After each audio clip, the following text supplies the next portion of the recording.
ozgina falsafaga o'taylik. Men hozir birinchi kiradigan savolim sizga, Abdulaziz aka, sizni talqiningizda moliyaviy savod nima degan temadan boshlaymiz. Ikkalasi kelishib olishib, so'kinmaymiz. Husan akamga ham rahmat, bugungi kunimdan ham roziman. Primerda tushuntirib beraymi? Agar shu 3% odam 8% ga ko'paysa, dunyoda kambag'al qolmaydi degan bir teoriyani isbotlab bergan. Keling, qarzlarga nimaga kiryapmiz?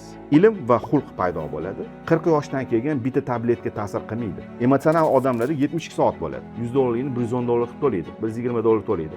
Lekin uni qadriyati bo'lmasa 170 deb to'laydi. Qadriyatim yo'qmi? Qarzim bor. 100 ta odamdan 15 tasi default pulni qaytarmayapti. Xuddi boyiga ayolga o'xshab boshini ushlab yuribdi. Lekin qarzdor oldiga borsam-chi? Kreditsiz ham baraka topib boy bo'lsa bo'ladi desam, ishonmaydi. Buy now, pay late. Bugun ol, keyin to'la, BNPL. Boylik yetmasa, o'zi boylikni o'zi qayta degan savol.